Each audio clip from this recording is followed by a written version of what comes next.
You are watching Xirtus. We're going to talk about the Tagu Academy. So what's the deal with the Bohemian Forest? I think we saw the first video from the guy, right? And he's Yes, doing. so we will also interview him soon. Strangely enough, even for this week, I believe I was inviting 3 or 4 potential guests, but they all said, oh, I don't have time this week, or I'm sick, or something like this. But the cool thing here, and really everyone check it out, maybe actually click on their channel link first. I mean, it's on the, I put it there anyway. So if you guys look into the description, there's the link to the show. What's the word you introduced me to? Like Hauskunst. It was like Heilige. Oh, Heimatforscher. Yeah. Heimatforscher. But Yeah. Hauskunst is also nice. So the point here actually that this is a playlist, and so you have someone who, like Andreas on what's it called? My Face is Weiß. No, In My Own World, which totally cannot be found on Odyssey on a channel called Illuminati Archive. But anyways, just like Andreas is actually going himself underground and checking these things out, what you have here is you have a whole playlist of someone who's doing the same and is in contact with international researchers, but he's an Austrian by the name of Gunnar Hiptmeier. That's one of his channels. And here the point is that it's translated to English. So you have 20 videos that are in English of like original, actually independent Austrian researcher who goes into these underground access sites, who talks to all kinds of people, and who actually has 20 interviews already available in English or presentations that are translated to English. And I think that's really important to spread and to have everybody check out, because how often do you get someone that's actually independent and really has interest in this? And we just had a longer conversation on the phone, and for the purpose of being succinct, he seems pretty based. So that's very cool. Excellent. Yeah, we look forward to doing that conversation, and I hope you all have the chance to check out this playlist. Like we said, it's on the Commency.at, which we just put a link even in the comments so you can see it right here. This is how it's spelled. This is how you spell Raf's last name.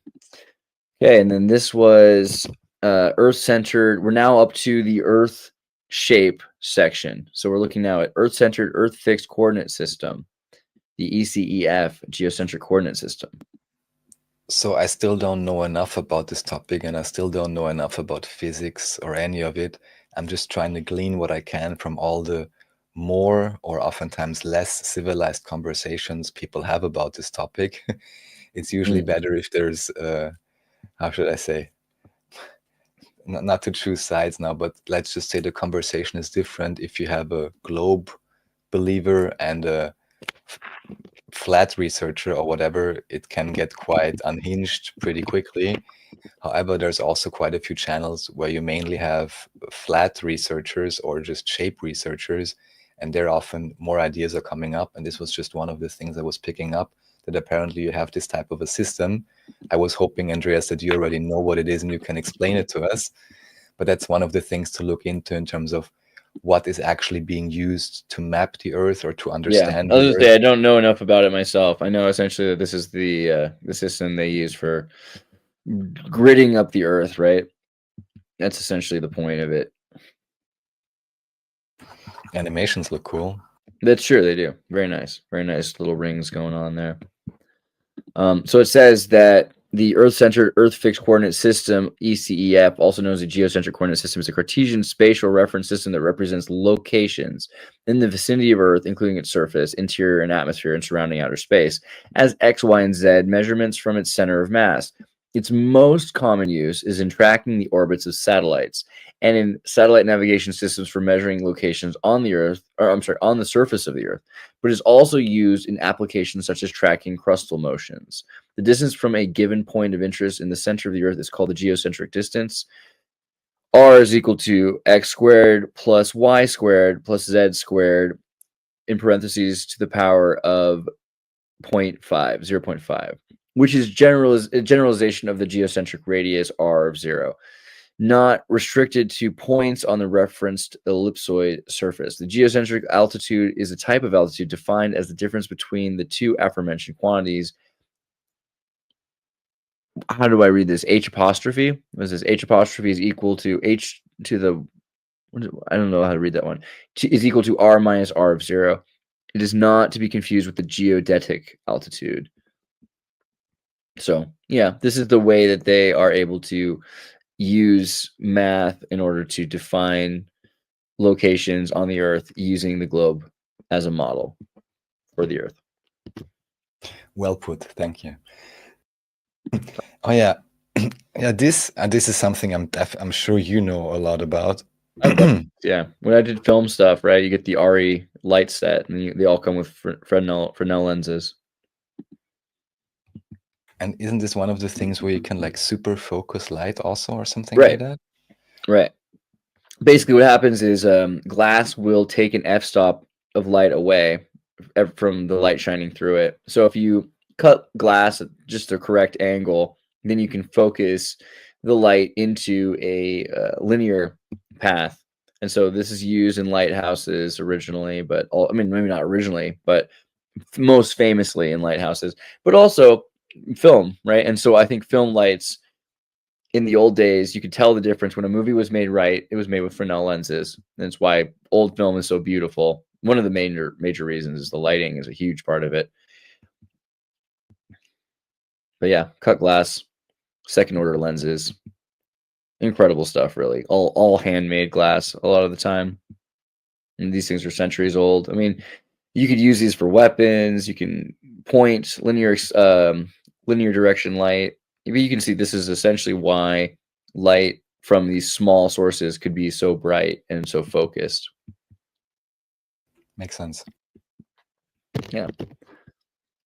Sir Isaac Newton was a flat earther and ritual magic mind control. So here, I don't claim to understand what's exactly being said here. From it appears as if this may be a rabbi or a Jewish professor or something like that who you see talking here. Yeah, I listened to it once. I'll have to listen to it again to properly understand. But one thing that stuck with me was that he was kind of like illustrating in a way how Isaac Newton and the apple fell from the tree, and whether that's actually some analogy to the Kabbalistic tree or something like that. Yeah. Interesting. And other than that, it just seemed like, very interesting fringe guy talking with, only 100 views or whatever. So I was like, okay, it's something I got to put on the list as well. Again, I'm not claiming I completely understood what he's talking about, but one thing he says at the end is like, yeah, thanks to my wife, of course, thanks to the wife, because she actually colored in the graphs, and they didn't have enough money back then for color Xerox, so there was real effort put into this. Excellent. Interesting, at least. Is there a particular part of this maybe we should show a little bit of it? Some sound I don't on. think I noted something. We can just listen in for a minute somewhere. If it makes sense to anybody, let us know in the chat. Okay. It's got constant angular velocity. It conserves angular momentum, so it has an accelerating linear rate as it pulls out, and it's got a square law rate as it goes up and down. Okay, 3 parametric equations at 3 levels: linear, constant, linear, and square. The constant and linear are the ordinary laws of Newton, laws of inertia, and the square laws of gravitation. It makes Snapple. It hits you on the head, head, brain. From a tree. Remember, I had correspondence with a really fine fellow named Peter Dawkins, I believe, who runs the Francis Bacon Research Trust in Britain. Peter tells me that Bacon attempted to reconcile English with Hebrew to make it a sacred language. It was the same time as Newton, basically, very roughly. So this was the kind of thing that was going on there. This is true. Yeah. We'll have to look into this is an interesting connection that he's making. So we'll check this video out. And then also Heidi Klum. What about Heidi Klum? Hold on, let me pull the page up. Sorry, closed it. Heidi Klum has lived many lives as a man and hoards objects that belong to past life. The supermodel America's Got Talent star has revealed that she believes she is living her first life as a female after living many previous lives as a man. Interesting. Yeah, so I put many different links there. We don't have to check all of them out. And also, if you want, we have a few more pictures. I just want to show 2 or 3 pictures related to this, which I found were very, very interesting. Maybe the next link also, because it's also Klum, I think. The video generator, the AI generated video right here. Oh my God, yeah, you can show this, yeah. Oh my God. That's just like as a joke. So Did you make this? No, Okay. not there yet. All right. Still, pretty good. I randomly found this. So of course we brought this up before, and there's a few links in the show notes Transvestigation, yeah. related to this, and also related to this idea of, like you mentioned, the imperial eunuchs, and what does this mean? Why are they important? I actually tried to make a song in Japanese about that, but then a dear Japanese friend told me it's not really Japanese, whatever the AI came up with. It just sounds Japanese, unfortunately. But this sounded good still. So anyways, I kind of fell into that rabbit hole of looking into this whole trans thing, and, you know, who is what, intersex, God knows what, square jaw, this or that. So I just gonna show 2 or 3 pictures here, because that's the main thing they always bring up. Mm-hmm. And this may not even be, I cannot say, because I'm not a biologist. I don't know enough about this. I don't know the percentage that, you know, even a female or male skull could be a little bit different due to hormones, due to epigenetics, due to ethnicity, God knows what, yeah. But that's one of the main things. And here I just want to bring up one thing, basically, and that's this image, which all of you know. So through watching all of these investigations, which can kind of drive you crazy because it makes you think like almost every celebrity somehow is a part of that.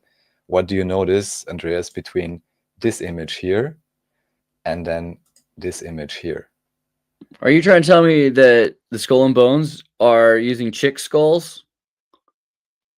Bummer. The thing is here, if you, maybe this is mapped somewhere more exactly, but that this may actually be, at least the eye sockets, I believe, are somewhat distorted. It's not perfectly symmetrical. So the question would be if this actually would be a half-half skull. And that in itself, of course, would be, I mean, at least to me, an interesting idea, if there is some important magic or occult meaning or whatever to this idea of, you know, changing your gender or pretending to be a different gender or presenting yourself as a different gender or whatever it is, that this could even be encoded in this symbol.